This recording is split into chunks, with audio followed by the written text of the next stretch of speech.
Hello guys, তোমরা সবাই কেমন আছো? আমি ভালো আছি। আজকে এগুলো রান্না করেছি। আজকে সারাদিনে কি রান্না করেছি, কি করেছি সব তোমাদেরকে দেখাবো। এখন সকাল সকাল আমি বানাচ্ছি পাস্তা বয়েল করার জন্য একটু নুন দিয়ে পাস্তাটা বয়েল করে নিচ্ছি। আর এখানে দিয়ে দিচ্ছি টমেটো কাঁচা আর সয়া সস। আর এখানে দেখো সব রেডি করে রেখেছি। এখন পাস্তাটা আমি বসিয়ে দেব। কড়াইতে দেখো সাদা তেল ঢেলে দিচ্ছি, পেঁয়াজ কুচি, লঙ্কা কুচি, হালকা একটু নাড়াচাড়া দিয়ে এখন দেব নুন আর হলুদ গুঁড়ো, আর একটু নাড়াচাড়া দিয়ে এখন দিয়ে দিচ্ছি লঙ্কা গুঁড়ো আর টমেটো। এখন ডিমটা দিয়ে দেব। দুটো ডিম নিয়েছি আমি। এখন সসটা দেব।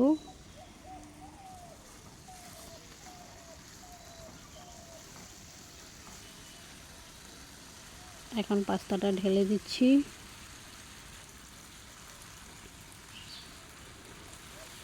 হালকা হালকা করে আস্তে আস্তে পাস্তাটা মিক্স করে নেব।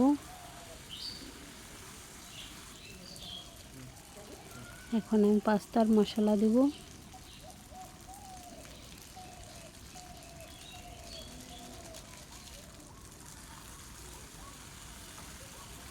এখন পাস্তাটা ভালো করে পাস্তার সাথে মিক্স করে নিচ্ছি। আর দেখো আমার পাস্তা হয়ে গেছে।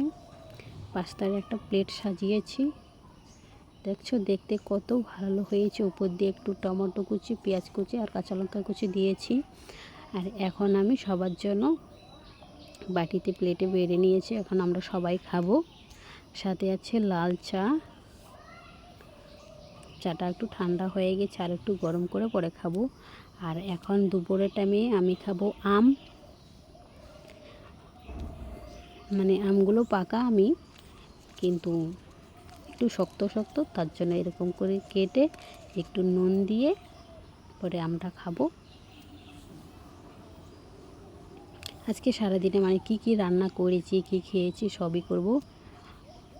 আমার হাতটা একটু জ্বলতেছিল, সব সবজি টবজি কেটে রেখেছি, তার জন্যই।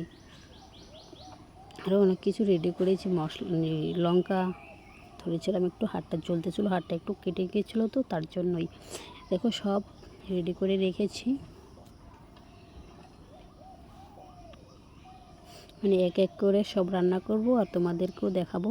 এখানে আছে কাতল মাছ, আর কাতল মাছের তেল আছে। এখন একটু নুন দিয়ে আর একটু হলুদ গুঁড়ো আর লঙ্কা গুঁড়ো দিয়ে ভালো করে মাখিয়ে রেখে দেব। দেখো এখন কড়াইতে সর্ষের তেল ঢেলে দিচ্ছি আর একটু নুন দিচ্ছি।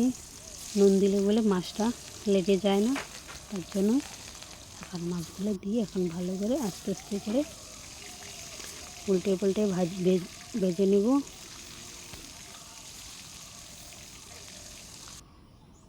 দেখো সবগুলো মাছ আমার ভাজা হয়ে গেছে। মাছ রান্না করার জন্য পেঁয়াজ, টমেটো, কাঁচা লঙ্কা, রসুন পেস্ট করে নেব, আর একটু জল দিয়ে দিচ্ছি। এখন আলুটা ভেজে নিচ্ছি।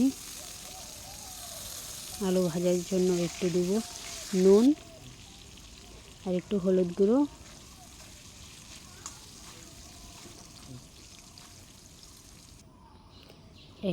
এখন ফোড়নে দিচ্ছি গোটা গরম মশলা, জিরে, তেজপাতা, আর এই মশলাটা বানিয়ে রেখেছিলাম সেটা দিয়েছি। এখন নুন দিয়েছি, লঙ্কা গুঁড়ো, জিরে গুঁড়ো, ধনে গুঁড়ো দিয়ে নাড়াচাড়া দিয়ে নিচ্ছি। এখন দেখো এখানে ডাঁটা আর লাউর ডোকা নরমগুলো দিয়েছি। নরমগুলো দিলে মানে মাছের ঝোল ভালো লাগে খেতে। আর জলটা দিয়ে এখন নাড়াচাড়া দিয়ে দিচ্ছি। ঝোল ফুটে গেছে, আলু ভেজে রেখেছিলাম, আলুটা দিয়ে দিচ্ছি। এখন টমেটো দিলাম। এখন ভাজা মাছগুলো দিয়ে দিচ্ছি। ভালো করে নাড়াচাড়া দিয়ে নেব। তোমরা জানো আমি কিন্তু মানে নিজে বইলা ভিডিও ছাড়ি না, তার জন্যই আমার কথা অনেকটাই ভুল হতেই পারে, তার জন্যই তোমরা একটু বুঝে নিও। এখন আমি রান্না করব। মাছের তেলটা রেখেছিলাম যে, মাছের সেই তেলটা দিয়ে একটু সরষের তেল, জিরা, পেঁয়াজ একটু ভালো করে ভাজা ভাজা করে এখন মাছের তেলটা দিয়ে দিচ্ছি।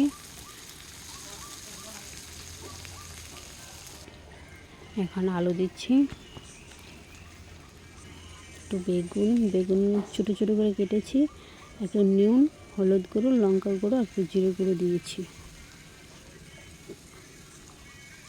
ঢাকা দিয়ে দিয়েছিলাম, ঢাকাটা উল্টে নিচ্ছি। দেখো যতটুকু তেল দিয়েছি তার থেকে আরও অনেকটা তেল বেরিয়ে গেছে। মাছের তেল তো তার জন্য একটু বেশি বেরিয়েছে। আমার এটাও রান্না হয়ে গেল, আমার 2টা রান্না হয়ে গেল। আর এখানে আছে কি লাউ শাক আর ডাঁটা শাক। একটু নুন দিয়ে ভালো করে নাড়াচাড়া দিয়ে একটু ঢেকে দিব। এখন কিন্তু অনেকগুলো দেখা যাচ্ছে, কিন্তু এগুলো একটু জল বেরিয়ে গেলে অনেক কমে গেছে। দেখো একদম কমে গেছে। এগুলো নামিয়ে কড়াইটা একটু ভালো করে ধুয়ে তারপরে নেব। এখন দেখো আমি লেবুর শরবত বানাচ্ছি, ওইদিকে একটু না রেডি করে তার এখন লেবুর শরবত খাবো। কড়াইটা ধুয়ে পরিষ্কার করে তারপরে দেখো আমি এখন শাকটা বানানোর জন্য সাদা তেল, শুকনো লঙ্কা ভেজে রেখেছি আর রসুন দিয়েছি। রসুন দিয়ে শাক খেলে একদম ভালো লাগে, গরম গরম ভাতের সাথে শাক। দেখো আমার সবগুলো রান্নাই হয়ে গেছে। এখন তোমাদেরকে দেখাচ্ছি। এই দেখো শাক রান্না হয়েছে, আলু আর বেগুন দিয়ে মাছের তেল। এখানে আছে কাতল মাছের রেসিপি। এখন আমি থালা সাজিয়েছি, সব রেডি করে সাজিয়েছি, সব দেখাচ্ছি তোমাদেরকে। এই দেখো এখানে আছে কাতল মাছের রেসিপি, বেগুন আলু দিয়ে তেল, মাছের তেল, আর এখানে আছে শাক। এখানে থালাটা সাজিয়েছি। দেখো সবগুলো দেখতে কত ভালো হয়েছে, থালাটাও কত সুন্দর করে সাজিয়েছি। এখন আমাদের রাত হয়ে গেছে। রাত্রে বাবা আমিও গিয়েছিলাম, বাবার সাথে বাজারে গিয়েছিলাম, আর একটা কাঁসার থালা এনেছি। ও থালাটা কত সুন্দর, অনেকটা বড় ছিল থালাটা। আর আমরা আনারস এনেছিলাম। আনারসটা বাবা বললো রাত্রেই কেটে নে, তার জন্য আনারস রাত্রেই কেটে খাওয়া দাওয়া করলাম। আমার ভিডিওটা যদি ভালো লাগে লাইক কমেন্ট সাবস্ক্রাইব করো।